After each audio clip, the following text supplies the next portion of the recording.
नमस्कार दोस्तों, मैं हूं मनोज कुमार गुप्ता। आप देख रहे हैं मेरे चैनल को रेगुलर क्लासेस फॉर अकाउंट। और अभी चल रही है कॉस्ट अकाउंटिंग और ये चल रही है स्वाति प्रकाशन से। और इसका चैप्टर नंबर चल रहा है 17 यानी प्रोसेस कॉस्टिंग। और उस प्रोसेस कॉस्टिंग में क्वेश्चन नंबर 4 चलेगा। और 4th क्वेश्चन मैं पढ़वा देता हूँ। जैसे कि आपने पिछली वीडियो में देख लिया होगा, 4th से पहले वाली वीडियो, बहुत सिंपल प्रोसेस ऐसे करने का, उसी में हम करते हैं। ला पेन देना। यहाँ लिखा हुआ a product is completed by 3 distinct process. एक प्रोडक्ट जो कंप्लीट होता है वो कैसे होता है, 3 प्रोसेस से होकर गुजरता तब होकर कंप्लीट होता है। The number of unit produce during the year during the week ended December 31st 2018 के लिए 1000, यानी हमारी कितनी यूनिट प्रोड्यूस होती है, 1000 यूनिट। ठीक है, नंबर ऑफ यूनिट प्रोडक्शन होता है 1000 का होता है। और फॉलोइंग इन्फॉर्मेशन में गिवन है मटेरियल, लेबर और डायरेक्ट एक्सपेंस। ये सब खर्चा डेबिट में आता है तो डेबिट में आ जाएगा। प्रोसेस A, B, C ये 3 दे रखे हैं। इनडायरेक्ट एक्सपेंस से कितने हैं, 26,000 दे रखे हैं। Which should be approached on the basis on the following basis. इन 26,000 को अलग इनके हिसाब से जो बोला गया है बेसिस, उसी हिसाब से बांटना है। लेबर में बांटते, लेकिन यहाँ पे प्रोसेस का बांटने का तरीका अलग दे रखा है। ना दिया होता तो हम लेबर के रेशो में या वेजेस के रेशो में बांटते। वैसे भी तो जो रेशो निकालेंगे वो तो लेबर में बैठेगी। नहीं, अब तो ये अलग ही रेशो बन के आएगी, जिसमें ये इनडायरेक्ट एक्सपेंस इसमें बांटेंगे। कह रहा मैं तो सही ऐसा होता था, जो पहले खर्चे होते थे वो लेबर या वेजेस रेशो में बांटते थे। अब क्या हो रहा है कि इसमें लिख के बोल दिया कि भाई इसी रेशो में बांटो। अच्छा, ठीक है, डाउट क्लियर होना चाहिए कि अब बोल दिया कि आपको ये खर्चा बांटना है फॉलोइंग बेसिस। फॉलोइंग बेसिस क्या लिखा है, in process A 1.5 times of process be in process, और इन प्रोसेस सी इट्स 1/2 नहीं ऑफ प्रोसेस ए। यानी कुछ इस तरह से बोलने की कोशिश की है। 1/2 नहीं है, सिर्फ प्रोसेस half ए में प्रोसेस बी का 1.5 टाइम, प्रोसेस सी में प्रोसेस ए का हाफ टाइम, मतलब हाफ ऑफ प्रोसेस ए, है ना। इस तरीके से बोला है। तो अगर हमें रेशो पता चल जाए तो हम इस खर्चे को बांट सकते हैं, और जो पहले क्वेश्चन किया उसी तरह से होगा। तो ये क्वेश्चन करवाऊंगा अपने स्टूडेंट से, लेकिन इसका रेशो मैं पहले करके दिखा देता हूँ। ठीक है, लो कॉपी दो। तो मैं करके दिखाता हूँ क्वेश्चन 4 का वर्किंग नोट। ठीक है, स्टार्टिंग में ही वर्किंग नोट बना देता हूँ जिससे कि आसानी से क्वेश्चन हो पाए। वर्किंग नोट, ठीक। यहाँ कुछ लिखूंगा मैं A, B, C। अब जो बात बोली थी ये बोली थी in process A 1.5 time of process B, यानी कि B का जो भी हिस्सा होगा उसका 1.5 टाइम, मतलब मैं मल्टीप्लाई करूँगा कितने से, 1.5। किसे करूँगा मल्टीप्लाई, 1.5 से। मतलब 1.5 का मतलब होता है 2 × 2 + 1 3/2, काट पीट के क्या आएगा 1.5। इसके बारे में बात की गई है।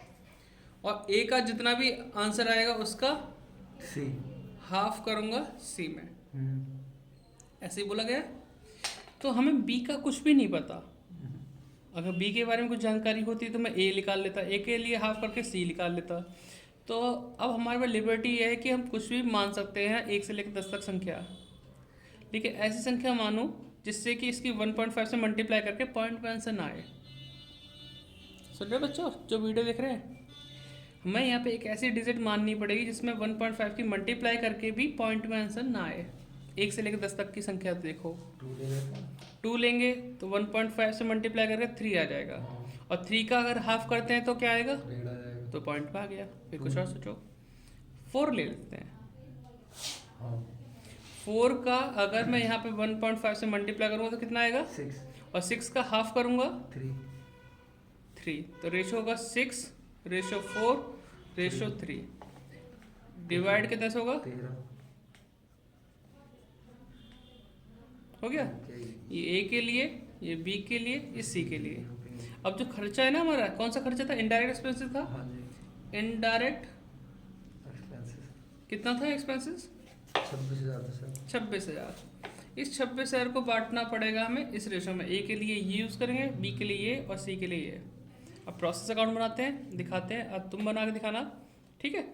लाइन खींचो, तो बेटा शुरू करो अपना। ठीक, लिखो। To material. सबसे पहले स्टार्टिंग क्या करोगे, क्या कौन सा खर्चा दे रखा है? मटेरियल दे रखा है। मटेरियल से। टू मटेरियल लिखो।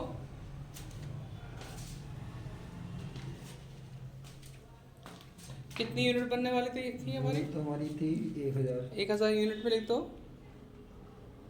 और कितने रुपए मटेरियल लगाया था हमने? 60,000। 60,000 का। ठीक। और उसके बाकी बाद खर्चे लिखो, क्या नाम है? लेबर।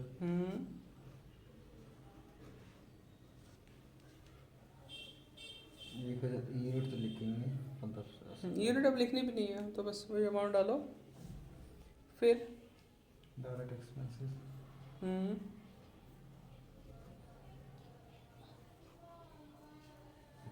10,000। फिर इनडायरेक्ट। इनडायरेक्ट एक्सपेंस कितना था? 26,000। लिखो 26,000। और रेशो क्या है फर्स्ट प्रोसेस के लिए, ये वाला? 6,13। 2000 हो जाएगा। 2000 कहाँ 12,000। हाँ, तो 2000 इंटू 6 करेंगे तो 12,000 हो जाएगा। हाँ जी, और हो जाएगा 12,000। ठीक है, अब इसे टोटल में ले लो। और जो हमारे क्वेश्चन में बाय में आता है, by loss in weight, sale of scrap, residue वगैरह कुछ है क्या क्वेश्चन में? नहीं। नहीं है, तो बस ये टोटल में लिखो और ये यहाँ पे लिख दो। 11, 11, 20, 20, 1,32,000। उधर 1000 आ जाएगा। और 1,000 है। इधर भी लिखो सेम टू सेम।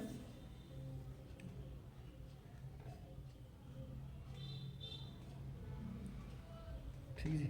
टोटल करो। हाँ, और यही अपने लिखने पड़ेगा। बाय प्रोसेस किस नाम से आएगा पगला? बाय प्रोसेस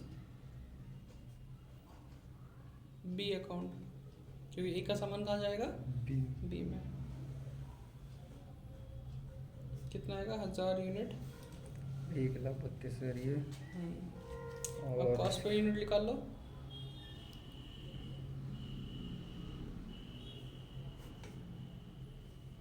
एक 1000 से डिवाइड करके कितना आएगा आंसर? 132। और यहाँ लिख दिया करो कॉस्ट पर यूनिट, आप वो निकाल रहे हो, है ना? लिख दो ऊपर कॉस्ट पर, भले फॉर्मूला मत लिखो कि कॉस्ट अपॉन आउटपुट इस तरह से यूनिट। ठीक है, यही हमने निकाला, आंसर आ गया। अब प्रोसेस बी बनाओ, उसकी लाइन खींचो। है तो लाइन खींच चुकी है, अब आगे अब ट्रांसफ़र कैसे करेंगे? फिर बी प्रोसेस स्टार्टिंग किससे होगी? प्रोसेस से। प्रोसेस ए अकाउंट से, क्योंकि ए वाला सामान बी में पहुंचा है ना, तो ए के नाम से आएगा। कितना था ये यूनिट? 1000। और 1,32,000। ये ट्रांसफ़र यहाँ से यहाँ पे पहुंच गया। अब बाकी खर्चे बी वाले प्रोसेस के डालो। क्या नाम है पहले खर्चे का? To materials. हाँ तो डालो, बच्चों को दिखता रहे। हाँ, कितना है? 30,000। 30 है ना?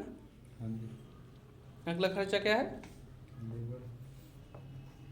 लेबर। कितना है? 40। उससे अगला खर्चा? इनडायरेक्ट। Sorry direct. हाँ, तो डायरेक्ट, पहले डायरेक्ट है ना? हाँ डायरेक्ट। कितना है? एक्सपेंसेस दे रखा है 2,000। 2000 लिखो। ठीक है, और फिर 2 इनडायरेक्ट एक्सपेंसेस।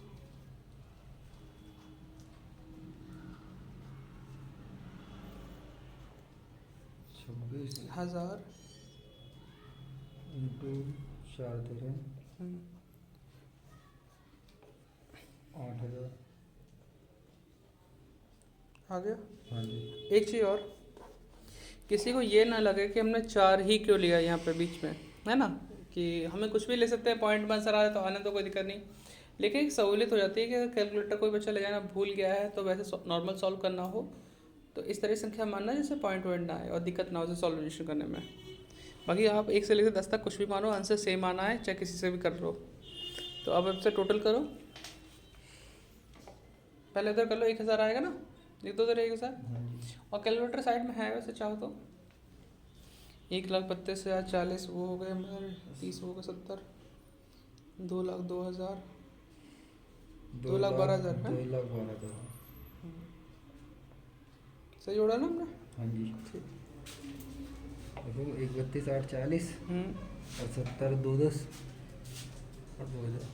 ठीक है, यहाँ लिख दो वही सेम टोटल लिख दो साइड में 1,000।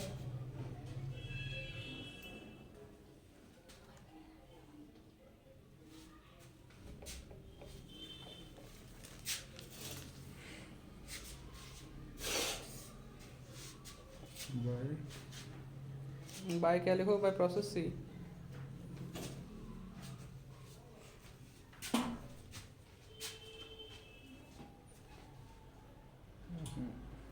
दो 2,12,000। ठीक है, अब कॉस्ट पर यूनिट निकालो। कॉस्ट पर यूनिट कैसे निकालोगे? 2,12,000 को डिवाइड करो 1,000 से, 212। हाँ जी 212 आंसर आएगा। और चेक करते रहो कि 212 आ रहा नहीं आ रहा।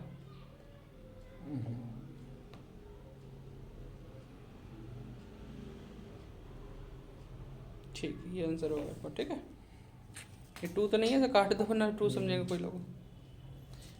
ठीक है, फिर मैं दिखा देता पूरा क्वेश्चन। तो ये क्वेश्चन था हमारा यहाँ से लेके यहाँ तक, जो बी प्रोसेस तक हो गया। पॉज करके नोट डाउन कर लो और फिर अगला पेज पर लौटते हैं। चलो अब सी प्रोसेस की लाइन खींचो।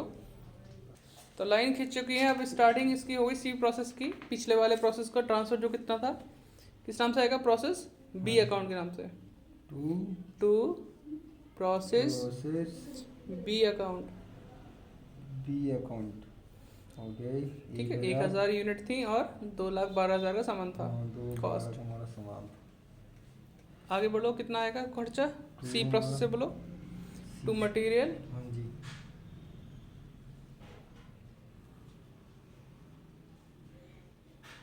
20,000। फिर उसके बाद हमें क्या दे रखा? लेबर दे रखी कितनी? 50। फिर डायरेक्ट एक्सपेंसेस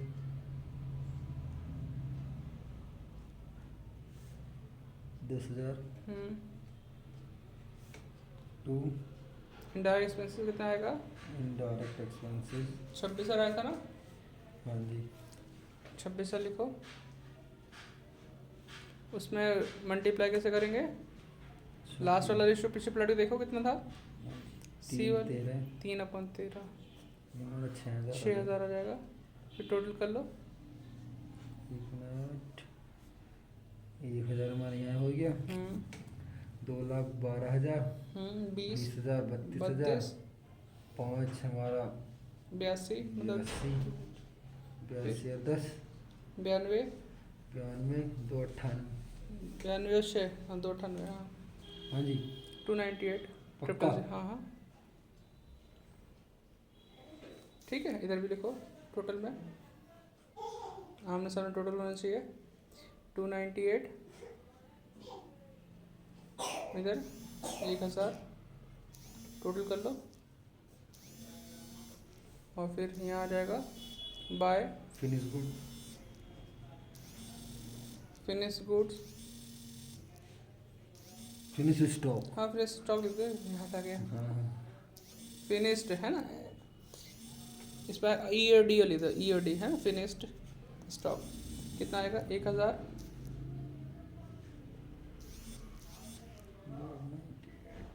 298 ओके। ठीक। कॉस्ट पर यूनिट लिखाओ, कॉस्ट पर यूनिट